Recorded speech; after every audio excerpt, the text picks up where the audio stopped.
여러분 반갑습니다. 원파입니다. 오늘도 우리가 채굴하고 있는 파이코인이 우리에게 어떤 희망을 줄 만한 그런 코인인지, 희망을 줄 수 있는 그런 가도에 어떤 장애물이 있고 어떤 규제가 명확하게 되어가고 금융업계하고의 어떤 융합이 이루어가고 있는지, 이와 같은 뉴스들을 여러분들하고 나눠볼까 합니다. 지난번 파이 브라우저에서 메인넷 마이그레이션이 스피드 업그레이드 됐다는 자막이 나와서 여러분들 대충 다 들어서 알고 계시겠지만은, 이렇게 코어팀에서는 기술적으로 문제를 해결해서 마이그레이션 속도를 한 2배 정도 빠르게 하겠다. 그러니까 여러분들이 이제 마이그레이션이 제대로 안 된 사람은 그 메인넷 체크리스트에 들어가서 한번 마이그레이션을 제대로 할 수 있도록 좀 노력을 해달라. 공은 당신들에게 던져졌다. 뭐 이런 포인트를 썼던 걸 보고, 야, 아직도 KYC를 못한 사람 입장에서는 굉장히 답답하게 생각할 수도 있지만은, KYC를 했으나 마이그레이션이 제대로 안 된 사람들에게는 이렇게 스피드업식에서 기술적으로 그 마이그레이션이 제대로 되도록 코어팀에서 노력하고 있다 하는 이런 반가운 뉴스도 있었습니다. 물론 이렇게 반가운 뉴스만 있은 것은 아니고, 저도 상당히 의아했던 그런 해프닝도 한 번 있었는데, 5월 17일인가 어느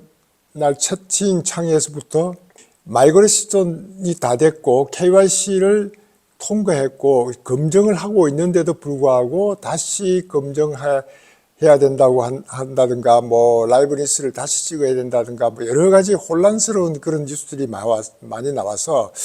야, 이렇게 KYC를 통과했고 이미 검증을 하고 있는데도 다시 라이브니스 체크를 해야 되는 모양이구나. 뭐 저는 나름대로는 이렇게 많은 가짜 또는 잘못된 이런 그 KYC를 통과한 사람도 있는 모양이다. 그래서 다시 이렇게 라이브니스를 찍으라고 그러면 뭐 찍을 준비를 해야 되겠다 하면서 대수롭지 않게 생각하면서 올라왔던 채팅창을 점점 보니까 상당히 어려운 점을 많이 겪고 있고, 여러 파이오니어들이 야, 이렇게 한번 했던 것을 다시 하게 하면은 뭐 본인들이 레프라에게 겨우지게 가르쳐줘서 할 수 있도록 했는데 다시 그걸 어떻게 하느냐 하면 여러 가지 어려움들을 호소하고 있는 것 같았습니다. 특히 어떤 분은 라이브니스 체크를 아버지가 했는데 이제는 본인이 라이브니스 체크가 떠서 본인이 했다. 뭐 이와 같은 정말 말이 안 되는 그런 행위도 이루어졌다고 하면서 댓글에 올라온 걸 보고 상당히 혼란스러웠는데, 그래도 다행한 것은 하나의 해프닝이었다 하면서 재공지가 올라왔습니다. 이게 특히 중국 계통의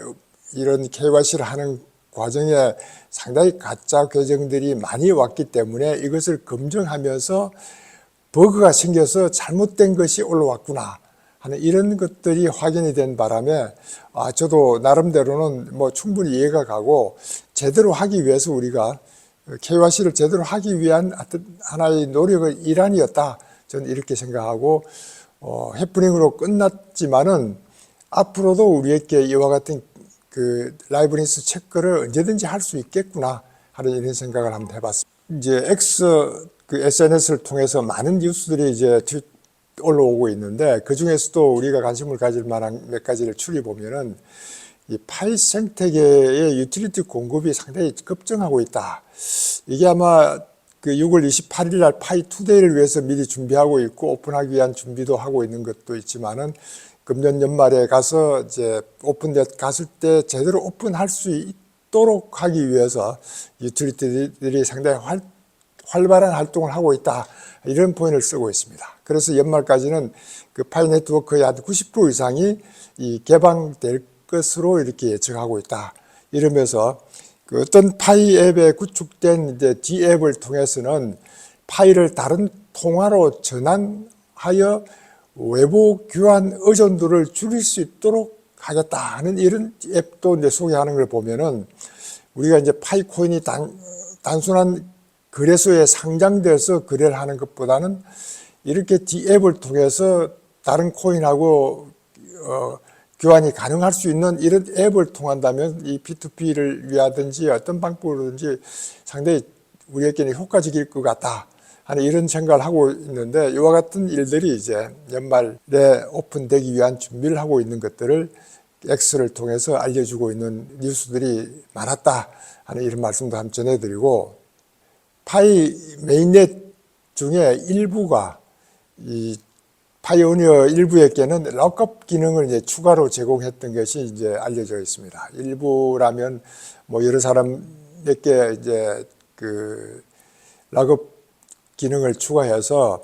2차 마이그레이션이 됐을 때 이 락업 기간을 추가를 할 수 있도록 하는 것들을 보고, 야, 이제는 이 파이에 대한 가치를 본인 스스로가 이제 인식을 하고 락업 기간을 제대로 둠으로써 시장에 나올 수 있는 이런 그 숫자를 본인 스스로가 컨트롤이 가능하게 이렇게 만들어주는 그런 기능도 추가됐구나 하고 어떤 면에서는 긍정적으로 받아볼 수 있습니다. 그 5월 17일 날 나왔던 그 임시 승인과 검정 수락 대기 중이라고 이렇게 메시지가 다시 뜨는 이 해프닝은 그 일시적 버그라고 해서 이제 해결이 일단 됐습니다. 근데 그 내용을 보다 보니까 저도 이런 정도는 우리가 참고로 할 필요가 있겠다, 알아둬야 되겠다 이런 생각이 들어서, 혹시나 이 라이브니스 테스트는 오래전에 KYC를 받았던 사람은 해보지 않았던 그런 기능입니다. 저는 최근에 이제 저희 동료에게 그 라이브니스 테스트를 직접 하게 해봤기 때문에 이런 기능도 필요하겠다 하는 것을 느꼈기 때문에 대충 알고 있는데, 이거 라이브니스 기능이 이제 오픈됐을 때 본인들에게 뭐 지난번 해프닝처럼 KYC 이미 통과된 사람에게도 라이브니스를 다시 하도록 하는 이런 것도 필요할 것 같은 생각이 들어서 이것을 위해서 준비를 해야 될 것 같으니까, 본인에게 이제 그 채굴 창에서 번개를 누르고 라이브니스 팝업 창이 뜨면은 라이브니스를 촬영을 바로 할 수 있으면 좋은데, 만일에 뭐 다른 상황에 있어서 뭐 라이브니스 촬영을 할 수 없는 그런 상황일 때 어떻게 대처할 것인가 하는 것이 좋은 정보인 것 같아서, 이렇게 일단 라이브니스 신청은 일단 하고, 신청 이후에 촬영 준비가 되셨습니까 하는 화면이 나온 상태로 계속 두고 있다가 나중에 라이브니스 촬영을 해달라, 만일에 이렇게 하지 않고 계속 진행하시겠습니까 상태의 화면을 두면은 어느 정도 시간이 지나면은 화면이 이제 사라지고, 그러면 기회가, 이번 기회는 없어지고 다음 기회 해야 되니까, 그렇게 기회가 올라면 또 시간이 걸리니까 요것을 좀 더 촬영 준비 되셨습니까 라는 상태에서 일단 중지시킨 상태로 두고, 나중에 필요하면은 다시 촬영을 할 수 있도록 하고, 만일에 화면이 사라지면은 화면 돌아가기로 위에 이제 화살표를 바꿔서 화면을 찾아서 다시 하는 방법도 있다.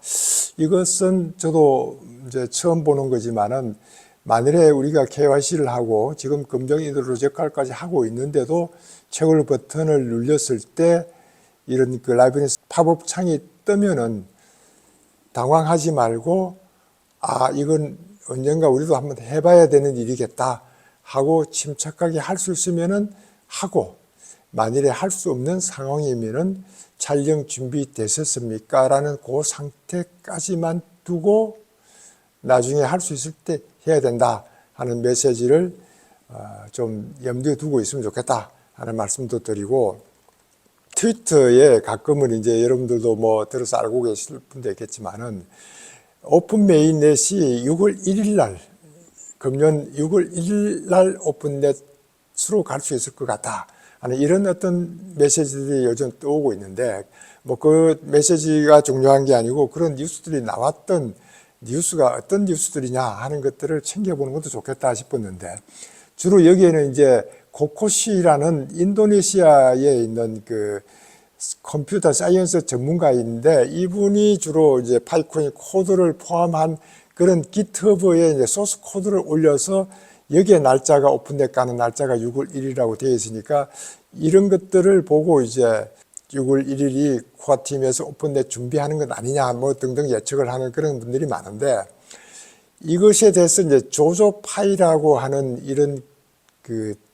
트위터가 코고시라는 인도네시아 이런 그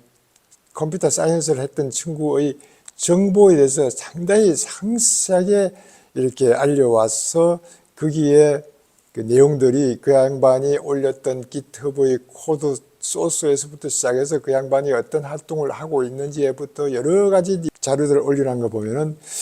이분은 분명히 파이코아 팀의 소속인 것 같다 라는 생각을 하면서 이렇게 GitHub에 소스 코드를 올렸던 그 내용들이 사실일까 아닐까, 이게 본인도 아직도 이제 사실 여부를 확인할 수 없지만은 이거는 6월 1일 날 오픈넷 갈 것이다 하는 이런 것보다는 이런 소스들이 어디서 어떻게 나오고 이 GitHub를 통해서 이런 그 정보들이 나오는 그런 것들을 확인해 보는 것도 좋겠다. 지난 주말 뉴스 중에 가장 흥미있고 큰 뉴스고 저도 관심을 가졌던 뉴스 중에 하나가 그 파이낸셜 타임즈에서 나왔던 뉴스인데, 시카고 상품거래소, 우리가 이제 CME라고 알려져 있는데 시카고 상품거래소에서 비트코인 현물 시장에 진출하기 위한 준비를 하고 있다. 이것이 상당히 큰 뉴스로 이제 나왔습니다. 이렇게 나오고 한 것 때문에 암호화폐 거래소 판도에 지각 변동을 일으킬 것이다. 이건 이제 암호화폐 거래소의 문제이기 때문에 우리가 뭐 크게 관심을 안 가져도 되겠지만은, 그래도 이렇게 CME 하면은 규제가 적용되는 그런 시장 중에 하나인데, 여기에 비트코인 현물도 진출하겠다고 하면 이런 이제 코인베이스라든가 기존 거래소가 상당히 타격을 입을 것이다. 뭐 이와 같은 포인트 하고 실제 코인베이스의 주가가 8%나 떨어졌다. 뭐 이와 같은 뉴스도 나오는데, 여기에 이제 CME에서는 글로벌 파생 상품 중에서는 최고의 규모를 가지고 있는 이런 곳인데, 미국 국채의 그 기초 거래는 대부분 이제 CME 거래소에서 이루어지고 있는데, 올해 비트코인이 강력한 회복세가 되고 세계 최대 금융기관 중에 일부는 비트코인을 회의적으로 생각하다가 이제는 이제 지지하는 입장을 돌아선다든가 여러 가지 어떤 변화가 일어나니까 이렇게 비트코인에 관심을 안 가질 수가 없어서 이제 CME에도 비트코인 현물에 진출하려고 하고 있다. 이런 말씀도 드리고, 지금 이제 비트코인은 점점 더 많은 투자자들로부터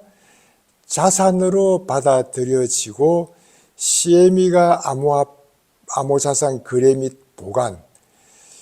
대한 완전한 규제를 가지고 있는 스위스 EBS 한전소에서 이 사업을 운영할 것이다. 이렇게 얘기하고 있습니다. 이렇게 스위스 EBS 한전소에서 비트코인 현물 시장에 진출하려고 준비를 하고 있다 하면은, 이렇게 제도권 안에서 거래하고 싶은 투자자들은 당연히 신뢰할 수 있는 이런 CME, 이런 쪽으로 이제 거래하려고 하는 것 아닌가. 이렇게 제도권에 들어와 있는 CME에 관심을 가지는 이유가 여기에 있고, 우리는 이제 암호화폐계에서도 KYC를 통과한 5,500만을 가진 커뮤니티를 가지고 있으니까 앞으로 이렇게 이제 KYC의 중요성이 인식되는 것만큼 파이코인의 미래 가치도 굉장히 높아질 것 같다. 이제는 정말 비트코인은 자산으로 인정받을 수밖에 없고, 이것도 이제 블록체인으로 탄생한 비트코인인 것만큼 블록체인으로 탄생한 그 파이코인도 하나의 자산으로 또는 여러 가지 어떤 그 활용수단으로 인정을 받는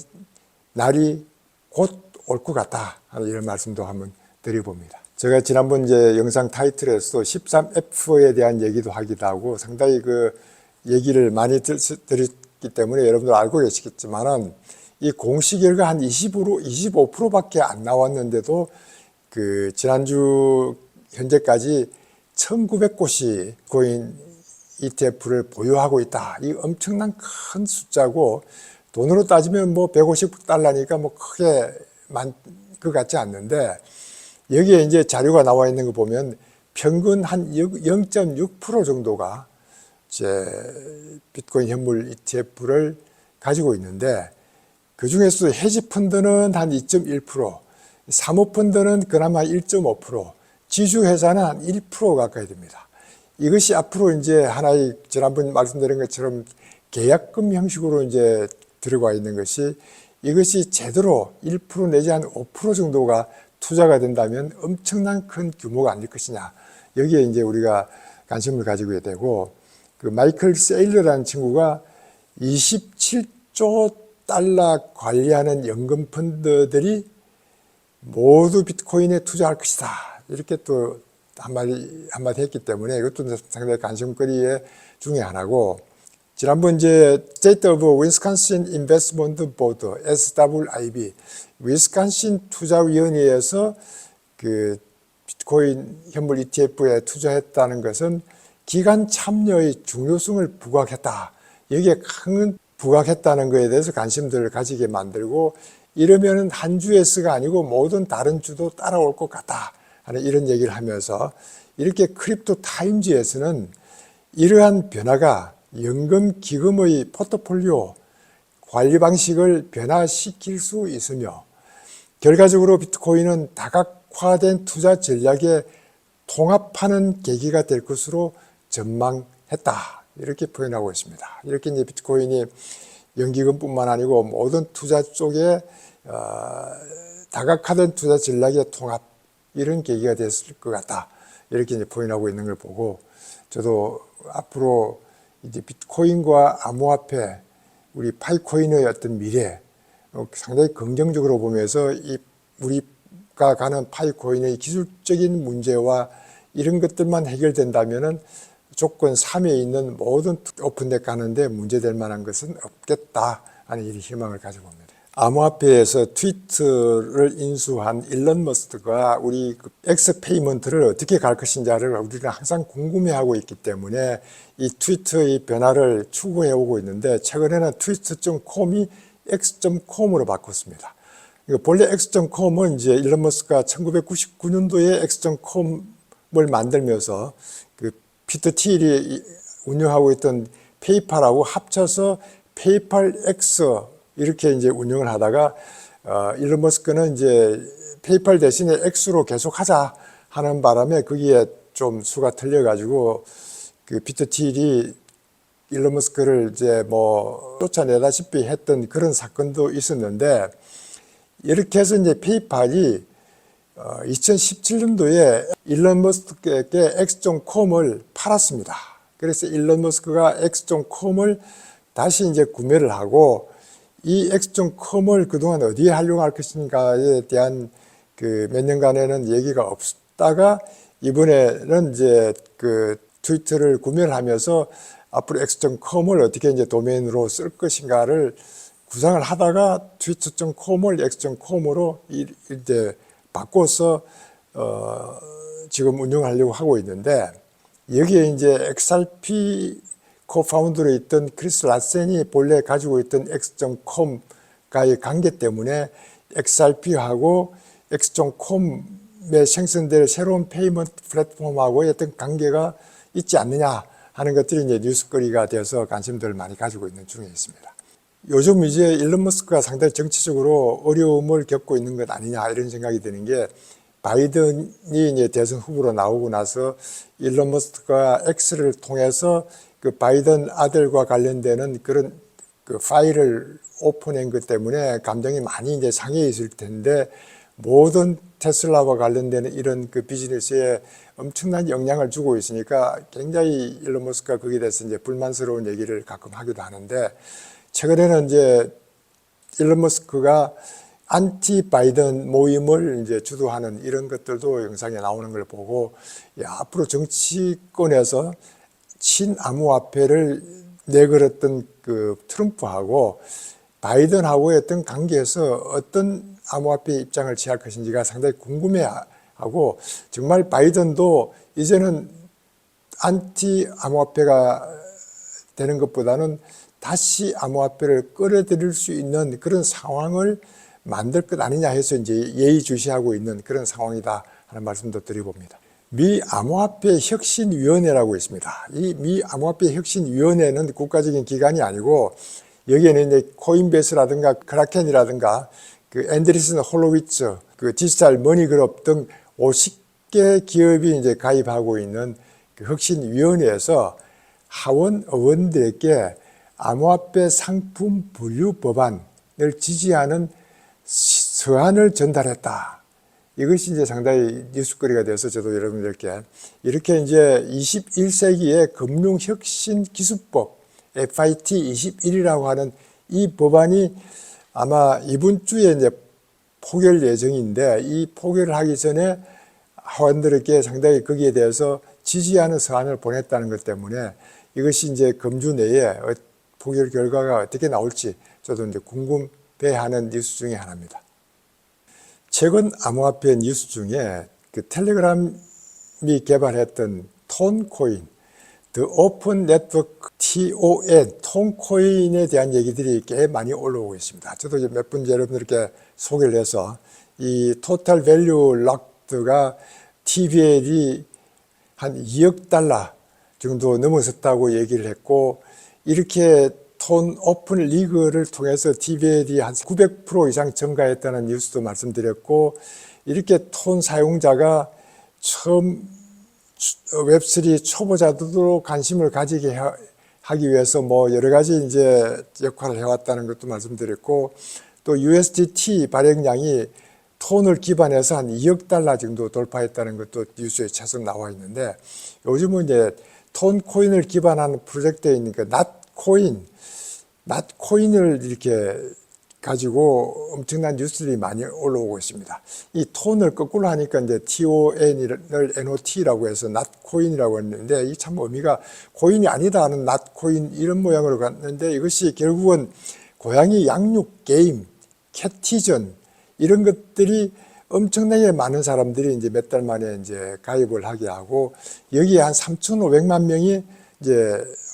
활성 사용자가 이제 유치될 수 있도록 뭐 공짜로 주고 하니까 받으려고 하고 있고, 우리도 그런 기회가 이제 지난 3월 달에도 있었는데 저는 뭐 관심을 안 가졌지만은, 이렇게 낫코인을 이용할 수 있는 사람이 3,500만 정도가 갑자기 이제 몇 개월 만에 늘었다 하는 이런 걸 보고, 어느 날 갑자기 이제 그 톤 월렛이 접속 장애가 됐던 것도 낫코인의 유저들이 갑자기 접속하는 바람에 이렇게 됐다는 식으로 이런 얘기들이 굉장히 인터넷상에서 많이 나오길래, 제가 여기서 말씀드린 것은, 우리는 파이 네트워크에 옛날 파이펫이라는 그런 이런 비슷한 NFT 게임이 있었는데, 뭐 채굴 하면은 계속 코인이 올라가는 이런 것들을 요즘은 전 해보지 않았지만은, 뭐 국내에서도 옛날